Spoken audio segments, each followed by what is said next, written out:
Evening guys, welcome to On the Level Racing channel. Not the greatest starts for the blog.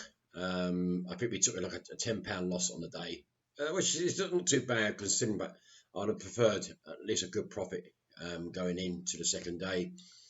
Obviously disappointed with the nap not going in. I just don't think the Hitman saw the trip out. The jury set out on the road for him for me, just purely in the fact that he's still a learning curve, the Hitman. It's only a couple of runs he's had. One of those was a fall, and one was a win at 1-7. So there could be more to come from Hitman later. Obviously next year, next season probably. I don't think we'll see much of the horse now after this. Obviously the MB went in nicely. I think Adagio would have got a lot closer if the horse didn't blunder at the last, but thankfully he did. Obviously it got us a good return, and then we hit a couple of each way bets. Buzz was very unlucky not to go in. I thought if the loose horse never got in the way on the last two hurdles, I think he would have gone very close to Abacadabras there. I think he could have got up on the line because he was staying on well with the loose horse helping the situation for both horses actually. But 22 to 1 each way was good. And then we have the bumper, and I was once more, I was very annoyed on the way both horses were ridden. SDL, Abel, again, Dan Skelton was just sat there on the horse, and I got Rachel Blackmore in front of him, but pushing away, couldn't control the horse. She got fantastically over to the rails and stayed on line. Dan Skelton fell asleep, didn't take the opportunity, and also obviously we had each way there also at 20 to 1. Again, I thought they should have been ridden more aggressive, but we had another each way bet there. But it's still a good winner, 4 to 1 for the place. So we're going to go on to the second day, 145, the Per Temps Network Handicap Hurdle, over 2.5 miles. It's going good to soft there. There's been a lot of money around for Edward Stone this evening. The drifter has been worried about Oscar. Oscar, Dan Skelton's horse, can't complain, mate. I napped this up last time when it won, and it won quite convincingly. But this race is a bit more in depth for me. Why has he beat him? He won a listed company, and then he came out and won a Class 2 handicap at your tops to over 2.5 miles of a mark of 146. Very, very, very, very good win, considering he went up £10 for the win at Exeter. Again, we've seen a £4 rise, and with giving weight all around here, it's not going to be an easy task for Harry Skelton to get his horse home in front. I would be very surprised if he will struggle on the closing stages. There, Adam King up there in the weights as well, just £1 less. Nice little 7-year-old here by Cave Tara. Again, you can't complain about the run when finishing 5th in the McCoy Contractors County Hurdle at Cheltenham, finishing 5th there.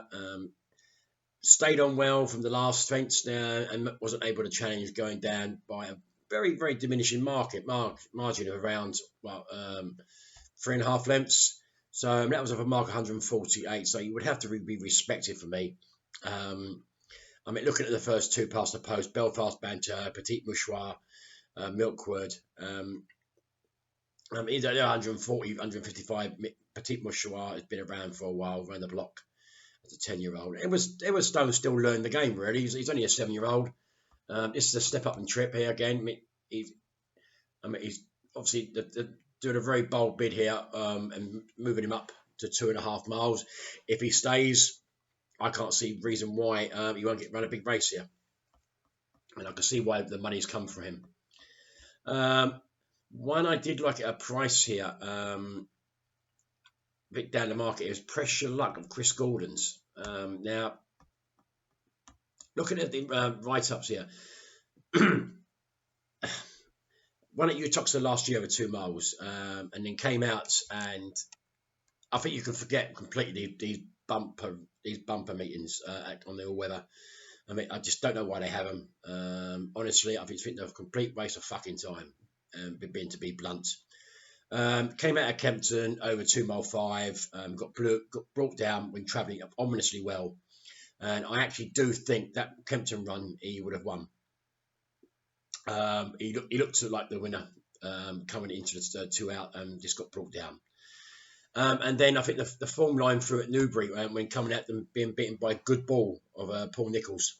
Again, another great run, and every chance, and just didn't see it out over the 2.25 miles. So again, steps up a little bit up in trip, up to 2.5 this time around. I can't see why he won't get the difference. I said the Kempton run for me stands out, 2 mile 5. He was off 100 mark 129 then, and comes off with only a pound increase. So I can't see a reason why Press Your Luck could not run a big race there for Chris Gordon. Joshua Moore comes in for the ride instead of Tom Cannon, which I think is a big plus, really. We'll have to look at the Irish Raider here. Denise Foster's horse here, Tronador. Again, very lightly raced. Still a learning curve for this horse. Went to Cheltenham last year at the festival and ran a credible 9th in the Fred Winter. Hasn't been seen much over here since. Went to Ferry House, didn't run up to a grade, and then went to Downpatrick last time out, and wasn't beaten by far, really. I think 11 lengths over 2.25 miles in the Randox rated hurdle at Downpatrick. It was a very competitive race as well, with Pure Genius turned out to be the winner on the day. The thing about Tronador is he's got a really stepped up on his jumping. Wasn't very impressive at Downpatrick. Made several mistakes, which probably cost him a few lengths. Could have probably been a lot closer under the young apprentice, Jordan Gayford. I'm afraid, obviously, he wasn't this time around. Jack Kennedy comes in for the ride. He's rated 128 here, but official rate is about 125 for me. He's still he dropped about 3 or 4 pounds before. He could probably win this race. But then again, very low in the weights, 10 stone 4 under Jack Kennedy. I can't see why this horse won't run a big race. And also a lot of money has come around for this 6-year-old Nicky Henderson's horse here. And this is one I do like also in the betting. Mr. Coffee. Around 7-1 in the market. I thought it was a credible run at Newbury in the Betfair hurdle, when finishing 7th. He was 3, 4, 3.5, 4, 4, 5, about 5 lengths behind Edward Stone. And he was getting £8 at the weights. So it's a little bit to make up with Edward Stone, but I think that race, that Betfair hurdle race, is quite competitive, and that was over 2 miles. He plugged on the running, so probably tap for toe, and didn't really get in the race off the lower trip.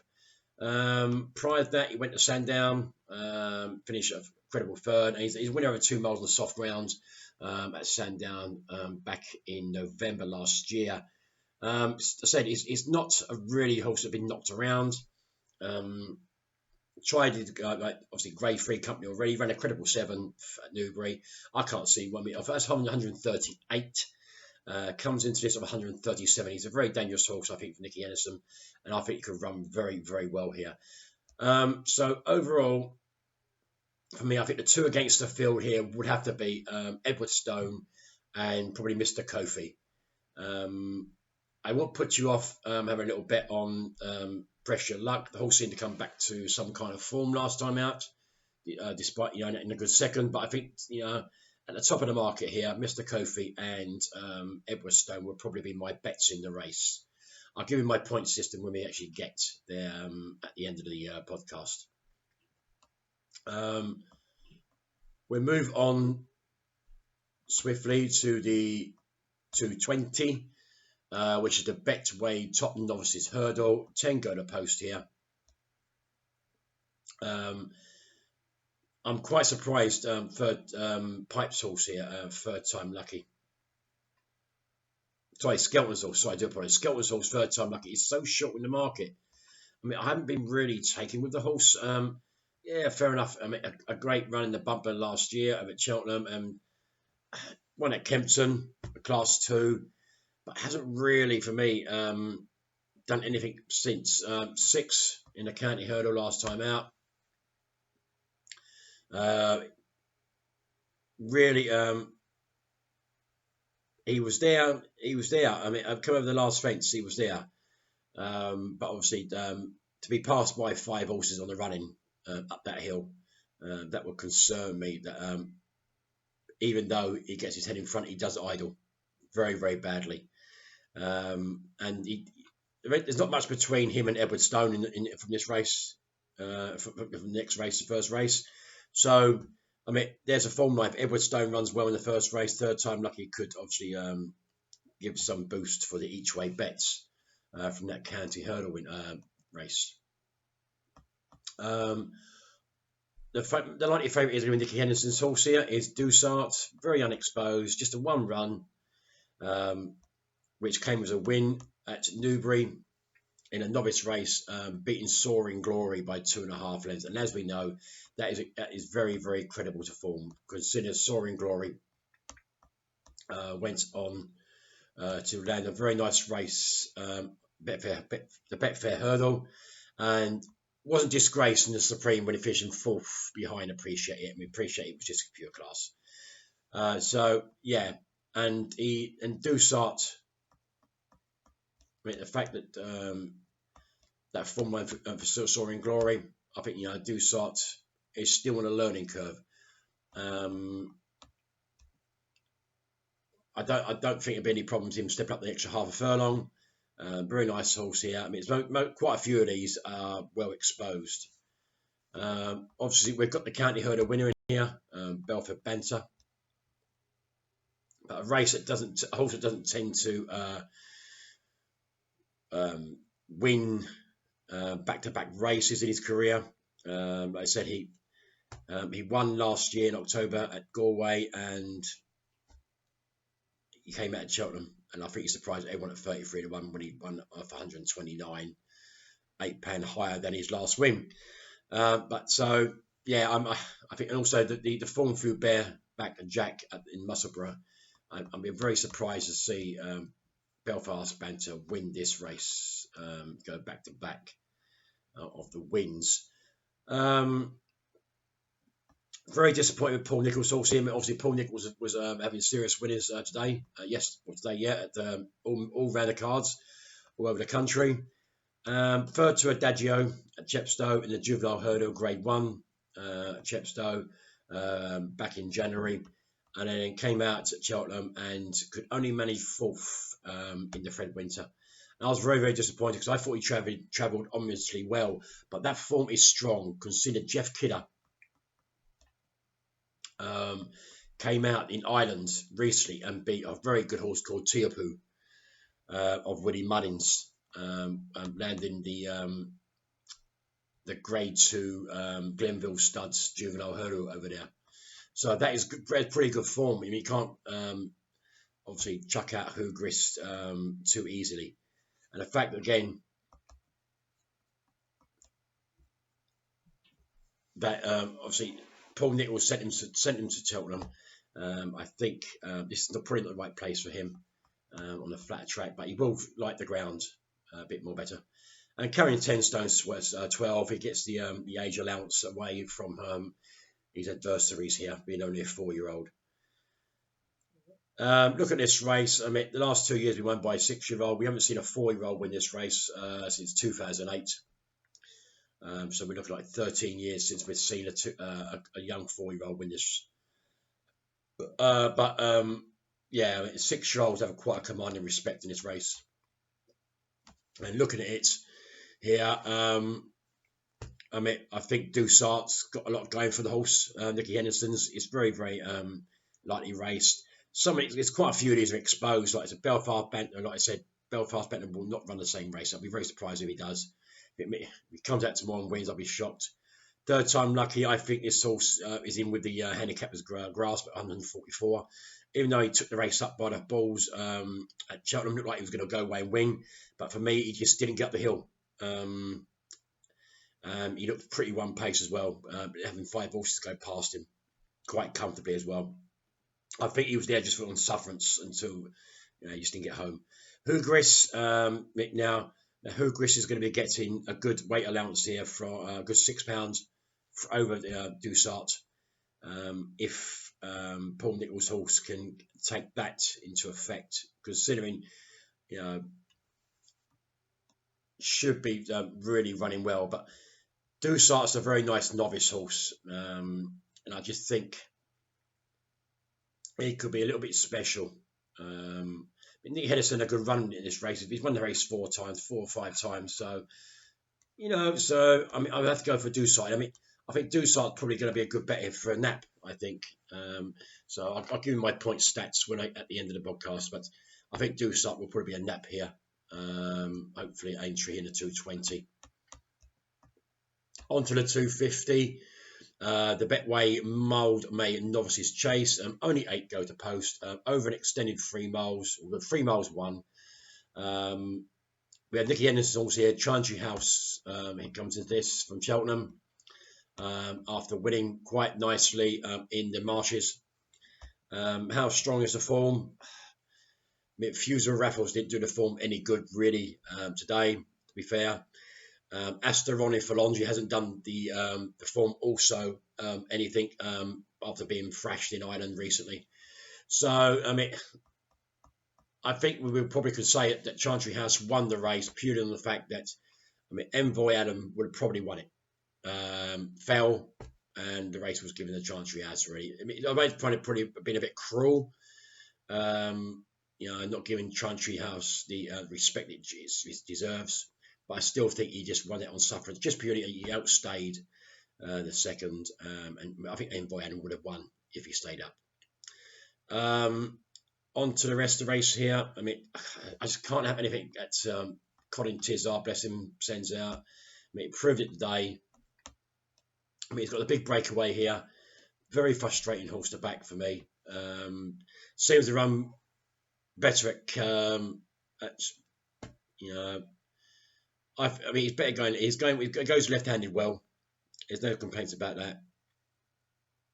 So there's no excuses. But he's running behind Monkfish at Cheltenham in the Brown Advisory, which we also know as the Broadway Novices Chase. Beaten convincingly by 18 lengths. Made a few errors in the race, and was quite disappointed for me considering what he showed promise in the season. But I said I just can't have anything Colin Tizard sends out at this present moment. Chambleuse, it looks to be gone back a little bit, and obviously after his 3 wins there on the bounce, I mean, he would have to seriously have to bounce back to even be considered here.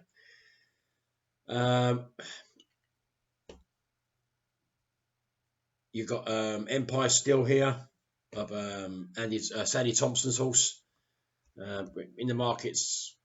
Around quite a big price in the market there. I mean, everything's pointing to Chantry House here. I mean, if I look at the bottom, then on the stats, so 1, 2, 3, 4, 5. At the last 7 years, 5 have come from Cheltenham and 1, but they didn't win at Cheltenham. If 1 did, that was Might Bite, but most of them finished second. Coming into this from Cheltenham, and that's why I think Fiddler on the Roof is the bet. I mean, I did say on my Cheltenham preview after the meeting was finished that I think Fiddler on the Roof could be a Gold Cup horse. I mean, you might laugh at me, you might find it funny, but I can't take the fact that Robbie Power's come over to ride Colin Tizard's horse here. And this is what I want. I want Tizard to go out on a high. From his career, and the fact that he got second to Monkfish, 6.5 lengths is a big defeat, but he stayed. That's what interests me. He stayed on, and he'd get every inch of this 3 mile Fiddler on the Roof.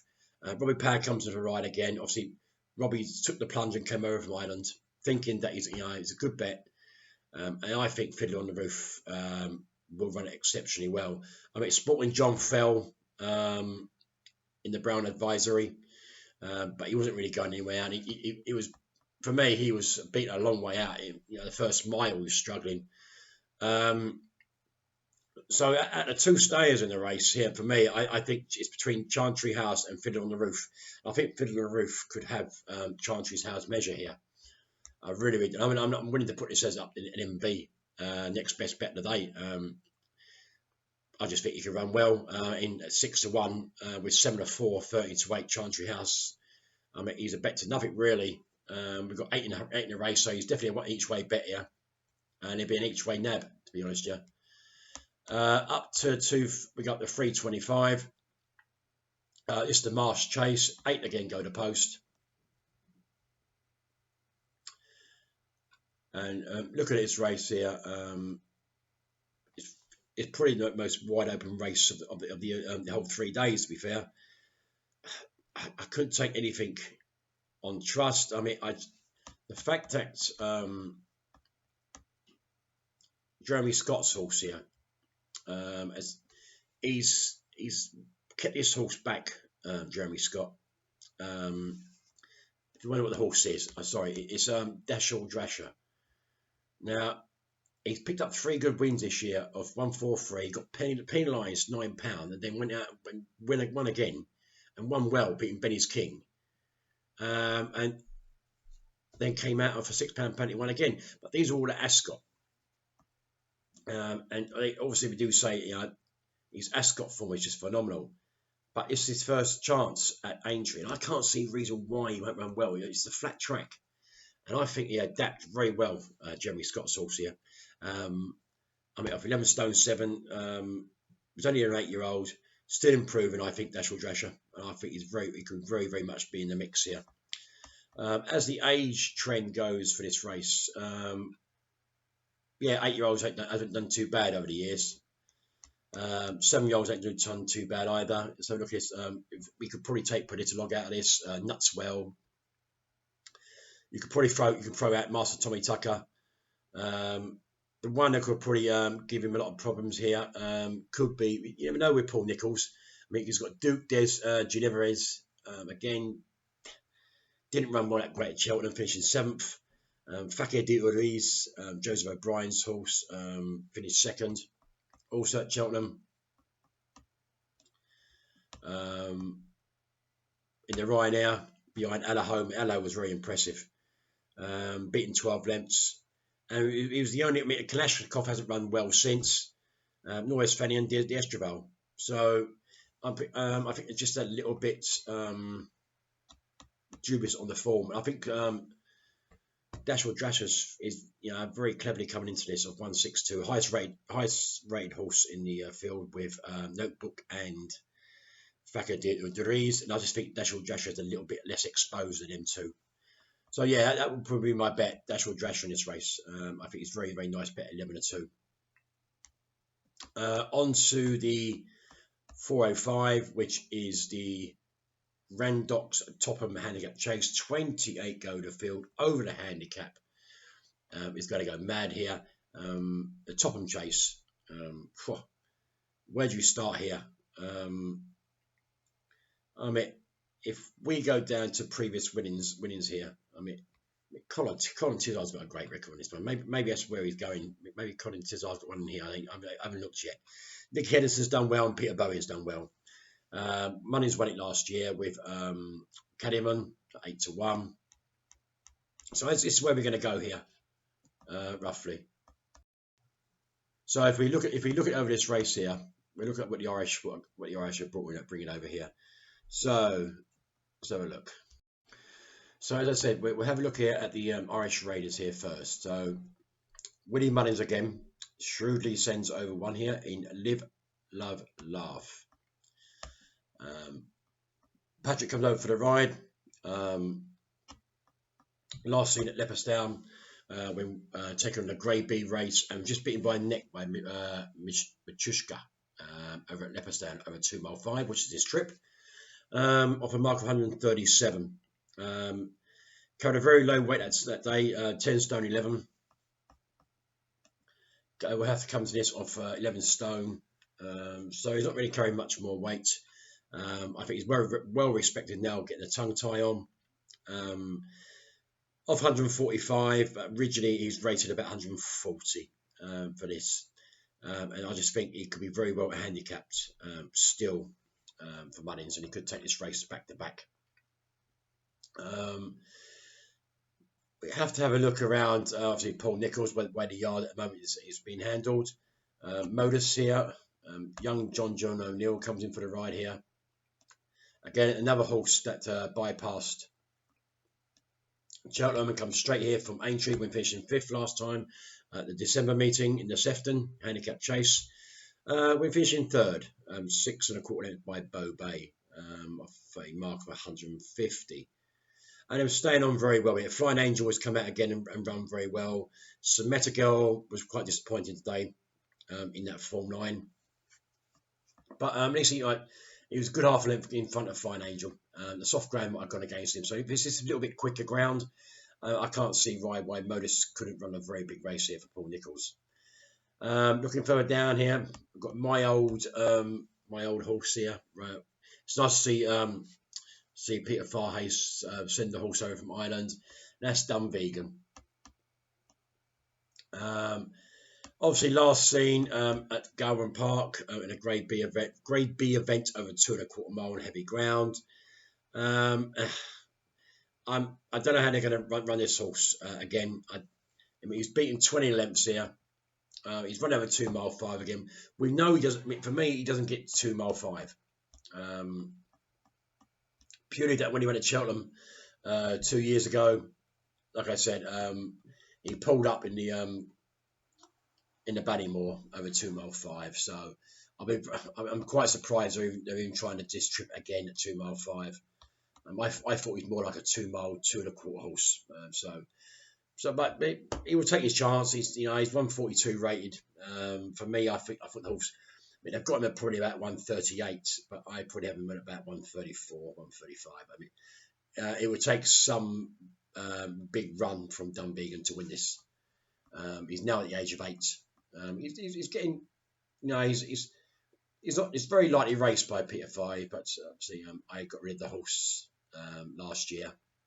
I didn't think the horse could take me anywhere, to be honest. You've got Sir Jack Yates there, who finished in front of Dame Dunvegan last time. So, I mean, look at this race. There's quite a lot of horses exposed here. And I think the two in the race that are really not exposed is Modus and Live, Love, Laugh. I think the 2 horses against the field. I think Modus has run his 2 runs this season have been exceptional. And like I said, Live, Love, Laugh is probably knocking on the door. I mean, it's enough runs now to be considered that he should be winning a race, especially if he's rated of about 140. And now we're probably been a 2 against the field for me. I couldn't have Caribbean Boy and what I saw last time, not on his weights for Nicky Henderson. I'm not a great fan of Daryl Jacob, especially at Aintree. So we move on to the 440, which is the Grade 1 Doombar Sefton novices. 15 go to post. I think some bookies will pay possibly 4 in this race. And this is probably a recovery mission really for Paul Nicholls' horse here, Brave Man's Game, who I put up at Cheltenham, and I was very disappointed. But then again, you can't be disappointed when you're losing to a horse like Bob Oddinger to the equivalence of 12 lengths. But Bob Oddinger was just pure class. We'll probably get into this race off the back of that at the same mark of 150, which he does. I can't see reason why Brave Man's Game won't be preferred coming here on a much flatter course for Paul Nicholls there. Paul Nicholls. Nicky Henderson here has got the very unexposed Bothwell Bridge. Last seen, it bypassed Cheltenham. Last seen when winning over at Hereford. That was an average novice hurdle, and he's beaten a horse called Annex. I mean, Annex has been absolutely thrashed ever since. And Brave Man's Game's already beaten Nicky Henderson's horse here recently by 10.5 lengths. So that's quite a significant turnaround. Um, I couldn't have anything that Fergal O'Brien sends out this season. I think he's had a terrible season. Nicky Henson's also got Galley Hill here. And this is Nico de Boinville's choice over the other one. Last seen at Ascot when finishing in the novice hurdle behind Midnight River, beaten second favourite. And prior to that, won a novice hurdle over at Newbury. The fact that this horse has actually run over two significant courses, I can't see the reason why he might go better left-handed here on Gaddy Hill, and could be very interesting. A horse we know is going to stay the trip, I think, here is Midnight River. Again, last seen at Ascot, it was beaten. Seeing beaten Gaddy Hill by a length and a half when giving £3 at the weights that day for a length and a half. That was over 2 mile free, and did it very well actually, going away from Gaddy Hill. This time around, they meet on level weights. I still think Gaddy Hill's got to step up to try and reverse that form with Midnight River. Streets of Doyen, I'm very taken with this horse's run at Cheltenham. In the Albert Bartlett, we're finishing third behind Vanilla. But then again, it's a wacky race. What was the price of it with a 10 to 1? I'm not too sure. Let's have a look. Well, Vanilla was 40 to 1 second, and Streets of Doyen, a credible third of 138. Back in fifth was Ada Philippe, and also back in seventh was Champagne Super Over, who was actually 101 that day. For some reason, he's a lot shorter that year, I think. But I couldn't fancy Ada Philippe at the weights here. Bothwell Bridge, I can't see that turn that around. Champagne Super Over will have to improve immensely, probably like £4, £5. Galley Hill and Midnight River, Oscar Elite again coming from that race. So, and Streets of Doyen as well. So, I mean, it's this obviously brave man's game chance of actually trying to get a win here. But the one he's got to watch out for, I think, is Emmett Mutlin's horse. Emmett Mullins horse, sorry. Rachel Blackmore comes in for the ride, and that's on Cape Gentleman. Very unexposed horse. Wasn't impressed when putting up in the Grade 1 Lacey and Partner Solicitors Cheltenham bonus for Stadium Star. Novices hurdle Grade 1, which is a mouthful. So Lacey and Partners pulled up there against Galliard du Menzel over a 2 mile 6, and then came out of Kempton and absolutely got a nice win there, beating a good, nice horse of Dan Skelton's called Cadico over a 2 mile trip. So again, it's unknown quantity from this horse, step up 3 miles. So convincingly. I mean, Cape Gentleman, for a horse that's run over 2 miles, he's run over 22 furlongs, which is like 2.5, 2.6. Was pulled up and won over 2.5. So this is unknown. I mean, there's no guarantee that he's going to get the 3 miles. But with Rachel Blackmore, I'm sure she'll settle him. And it could be very interesting indeed, especially being by Champs-Élysées. So looking at the prices here, you've got Brave Man's Game very short there at 7-4. So the each way bet's got to be Cape Gentleman or even Streets or Doyen. If Rachel Blackmore can settle Cape Gentleman, it sort of could run a big race. We always already know how strong she is in the saddle. And the final race, which is the 5:15, which is the Pinsent Masons Handicap Hurdle for amateurs. 22 declared. I mean, I wouldn't know where to start here. If I look down here, I'm gonna go with here. Be honest with you, with a jockey that is very well. Some of these jockeys are quite well respected. So if we look here, let's have a look. I mean, Jordan Nader's been riding well this year. Obviously, Jordan Gayford has come over and riding for Donald McCain. Henry Morgan has come over and riding for Henry de Bromhead. Very interesting. Obviously, Lorcan Williams from Nichols. Fergus Gillard riding for David Pipe. And Angus Chalida, who just seems to be a very, very good jockey for Nichols. But he will have to carry a lot of weight here. Last seen at Newbury when falling behind Soaring Glory in that Bedfair hurdle. But did pick up 2 wins prior. But the jockey has won on him off a mark of 138. 147 now was, and carrying 11 stone 12, having given a weight to the whole field, it's not going to be easy. But I wouldn't put you off backing Wild Max. I mean, what's he in the market? Quite considerably high here. So, do we stick around the obvious jockeys here? Well, we look for a price, but if you look over the trends over this horse for the years, there's not many horses that have come here from Cheltenham, really. So, I mean,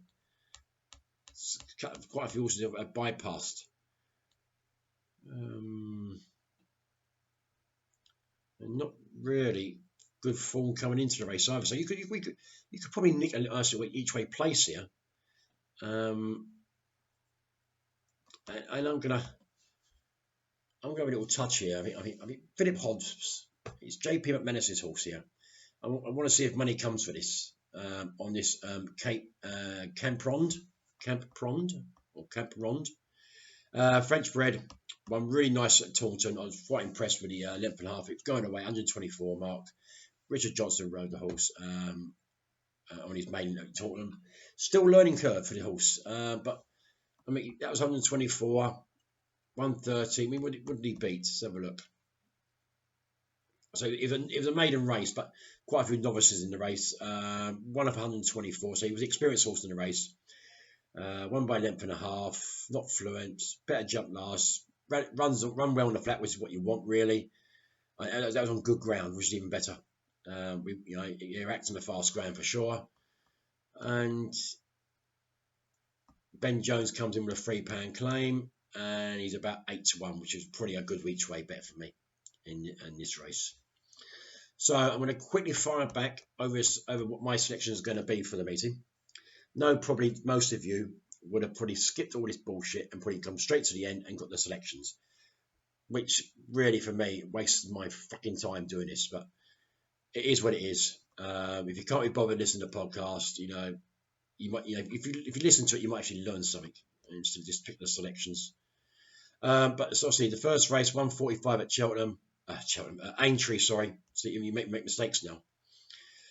We have 2 against the field here. It's going to be a half point each way on Edward Stone at 7s and a half a point each way on Mr. Kofi at 8s. They're both with bet 365. I just think more about Oscar and Tronador might have a little bit of too much to do here.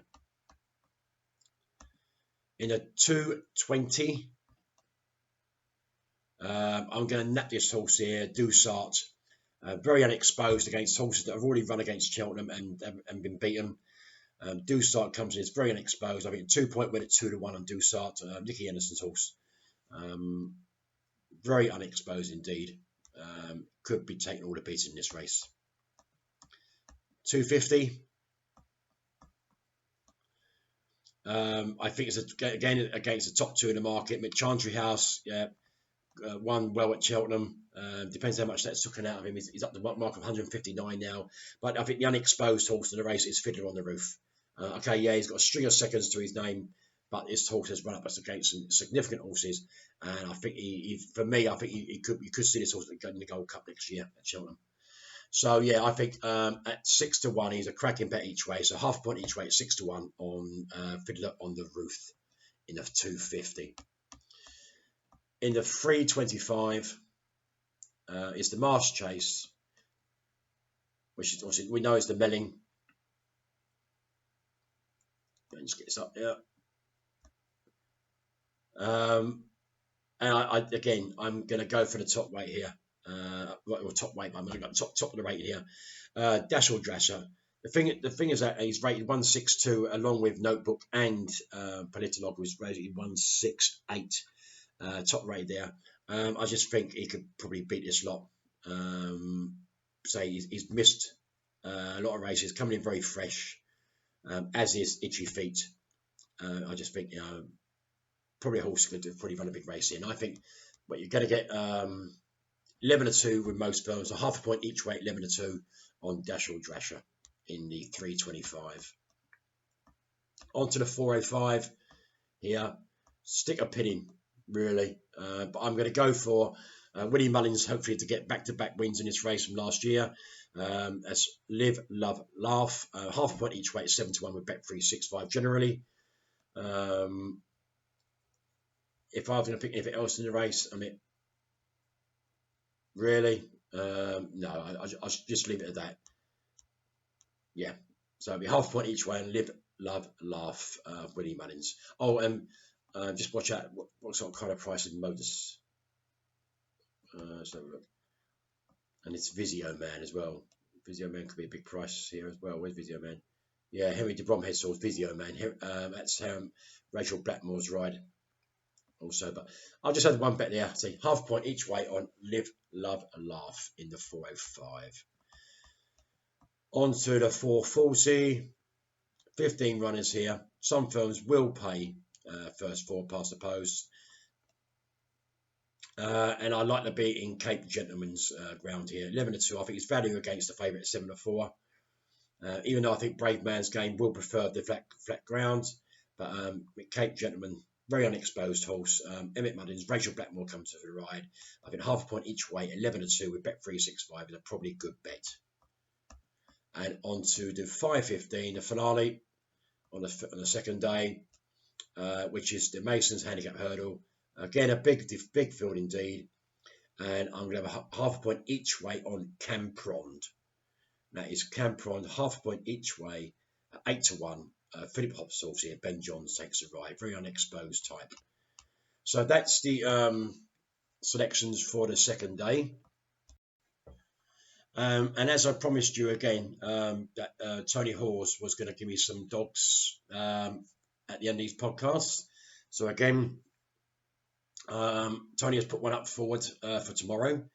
It's the 8:54 at Romford, trap free. Generally the price is about 9-4. I think the horse is called, is it Aliyama Leslie or something? Yamza Lexi. The dog is called Yamza Lexi. Apparently you can get 5-2 on some firms. Apparently, Corner Tony, and that is trap 3 in the 8:54. Sorry, 8:54 at Romford. That's Tony's only pick of the night for tomorrow. So if you want to have a little bit on that, please do. So obviously that's the second day covered. Thank you for listening. Please do listen to the podcast, guys. I mean, don't just scroll down to the end because, I'm just sitting here for fucking 45 minutes wasting my time otherwise. I might just go on a bit here and just give you the fucking selections. I would really prefer if you just would listen, try and learn a bit, and try and get an idea why the selections were made. I mean, it's easy for me to just go click on and go, oh, fucking, Brave Man's Game's going to win. It's just wasting the time in the podcast. So, like I said, second day, tips are there. Have a listen. Best of luck. And hopefully we get a bit better than we were on the first day. And Nick, I hope you actually can hear me this time. My accent's not that bad. Take care, boy. Cheers, guys. All the best.